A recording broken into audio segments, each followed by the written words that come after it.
तो world cup 2023 पर kangaroo team ने अपना कब्जा जमा लिया और छठी बार उन्होंने वर्ल्ड कप की टाइटल अपने नाम कर लिए।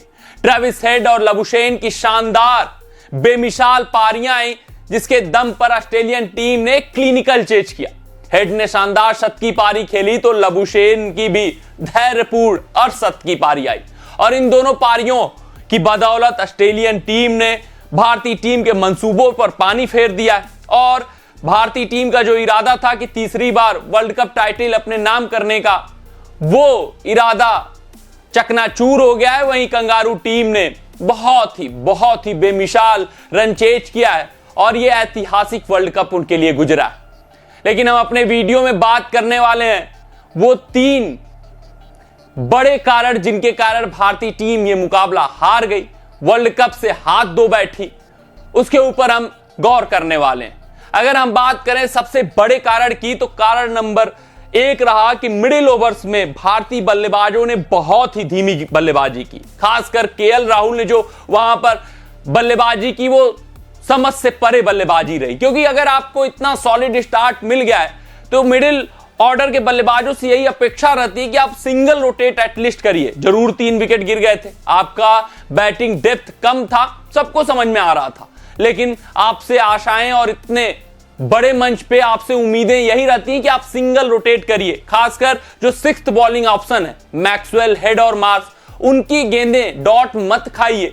अगर हम सुनील गावस्कर की भाषा में बात करें तो बिंदी गेंदें वहां पर कम होनी चाहिए थी, लेकिन कंगारू गेंदबाजों ने बिंदी गेंदों का भरमार लगा दिया और उसमें सबसे बड़ा योगदान रहा केएल राहुल का। तो केएल राहुल जरूर अपनी इस पारी पर गौर फरमाएंगे, क्योंकि रोहित ने अपना काम कर दिया था, बम्पर स्टार्ट दे दिया था। कोहली भी दूसरे एंड से अपना काम कर रहे थे, हर बॉल पे वो सिंगल निकाल रहे थे और वही काम सिर्फ और सिर्फ राहुल को करना था। अगर वो करने में सफल हो जाते, कोई उनसे डिमांड नहीं था कि लेफ्ट-हैंड शॉट खेलिए, बाउंड्री अर्जित करिए, बस आपको अपने जो बिंदी गेंदें थी उनको मिनिमाइज करना था, उनको कम करना था और वहीं पर डिफरेंस आ जाता। फिर यही ऑस्ट्रेलियन टीम 240 की जगह 270 और 280 चेज कर रही होती, फिर चीजें डिफिकल्ट हो जाती और चीजें कठिन हो जाती। तो केएल राहुल जरूर अपनी इस पारी पर गौर फरमाएंगे और सोचने का भी प्रयास करेंगे कि शायद उन्होंने ज्यादा ही डिफेंसिव शॉट्स खेले, जिसके कारण ऑस्ट्रेलियन गेंदबाजी पूरी तरीके से हावी हो गई भारतीय यूनिट पर।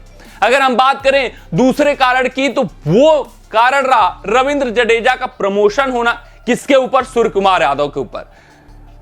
वहीं पर गच्चा खा गए कप्तान रोहित शर्मा और पूरे वर्ल्ड कप में एक बड़ी चूक हो गई उनसे फाइनल मुकाबले में, क्योंकि अगर आप उस वक्त किसी भी एक बल्लेबाज को भेजते सैकल तोड़ने के लिए, जो कंगारू गेंदबाज हावी हो गए थे भारतीय बल्लेबाजों के ऊपर, वो सिर्फ और सिर्फ सूर्य कुमार यादव कर सकते थे। लेकिन जडेजा को भेजकर ऊपर से और भी दबाव अपने ऊपर ले लिया यहां पर भारतीय टीम ने। जडेजा ने 22 गेंदें खेली और 9 रन बनाया, यानी कि जो राहुल एक इंड से बॉल खा रहे थे, दूसरे इंड से जडेजा आकर और गेंदें खा ली, जिसके कारण और दबाव भारतीय बल्लेबाजों के ऊपर आ गया। और जब सूर्य कुमार यादव आए क्रीज पर तो कुछ बचा नहीं था बचाने के लिए, क्योंकि तुरंत राहुल भी उनका साथ छोड़कर चले गए बाहर।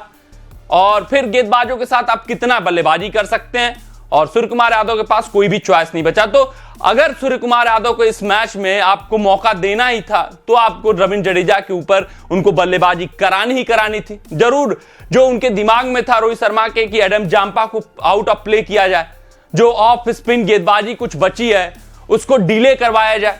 जडेजा अगर लेफ्ट हैंडर्स आते तो वहां पर मैक्सवेल का प्रयोग नहीं होता, तो ये जरूर सोच थी। लेकिन आपको एक सोच वहां पर यह भी करनी थी कि यहां पर अब हमें आक्रमण करना है, क्योंकि ड्यू आएगा, एबव पार स्कोर चाहिए ही चाहिए। तो सूर्य कुमार यादव वहां पर मस्ट थे और सूर्य कुमार यादव ऐसा नहीं है कि आप स्पिन गेंदबाजी ना खेल पाते या उनके अंदर वो टैलेंट नहीं है, वो दमखम नहीं है, तो वो चूक हुई है।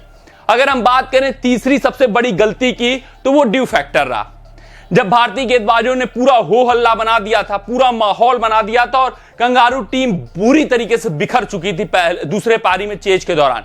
बुमराह की जबरदस्त गेंदबाजी रही, मोहम्मद शमी ने भी छाप छोड़ा, लेकिन एकाएक जब ड्यू आया तो पूरा मैच वहां से पलटी मार ले गया। जो ट्रेविस हेड संघर्ष कर रहे थे, उनके बल्ले पर आसानी से बॉल आने लगी। ये सिर्फ ड्यू का कमाल होता है, गेंद स्किड करने लगती है और जो गेंद पहली पारी में बुरी तरीके से फंस रही थी, जिसका इस्तेमाल स्लोअर बाउंसर के रूप में पैट कमिंस ने किया, जॉस हेजलवुड ने किया, वो इस्तेमाल मोहम्मद सिराज ना कर पाए, बुमराह न कर पाए, और वो गेंदें आसानी से बल्ले पे आ रही थी और चौके और छक्के में ट्रेविस हेड तब्दील कर रहे थे। फिर उसके बाद स्पिन भी कम कर रहा था, गेंदें सीधी रह रही थी, तो हमारे स्पिनर्स भी बेअसर दिख गए। तो ये हाल रहा, ये 3 कारण रहे। ड्यू फैक्टर रहा, मिडिल ओवर्स में बहुत भारतीय बल्लेबाज स्लो हो गए, सेल में चले गए, खासकर केएल राहुल इसके बहुत बड़े जिम्मेदार हैं। फिर तीसरा, जो कप्तानी में एक चूक हुई रोहित शर्मा से रविंद्र जडेजा को सूर्य कुमार यादव के ऊपर भेजना, ये थोड़ा सा सोच रोहित शर्मा का क्वेश्चनेबल है, क्योंकि सूर्य कुमार यादव ही एक ऐसे बल्लेबाज थे जो उस वक्त आ सकते थे और साइकिल को तोड़ सकते थे। जो सेल में थे भारतीय बल्लेबाज दबाव हटा सकते थे राहुल के ऊपर से भी। तो ये जरूर चीजें सोचने लायक है, लेकिन अब तो मैच बीत गया है। कंगारू टीम यहां पर चैंपियन हो गई है और पूरा वेल डिजर्विंग चैंपियन है इस वर्ल्ड कप में। और एक हमें जो उम्मीद था कि दिलचस्प मुकाबला देखने को मिलेगा, 10 ओवरों तक सेकेंड इनिंग में तो रहा, लेकिन उसके बाद मुकाबला बिल्कुल ही एक तरफा रहा। तो आज के अपने इस रिपोर्ट में बस इतना ही। आप सभी अपना ध्यान दें, सुरक्षित रहें, स्वस्थ रहें, मस्त रहें। जय हिंद, जय भारत। अगर ये वीडियो आपको पसंद आया हो तो इसे लाइक और शेयर करें और क्रिकेट से जुड़ी अन्य जानकारियों के लिए हमारे चैनल को सब्सक्राइब करना ना भूलें।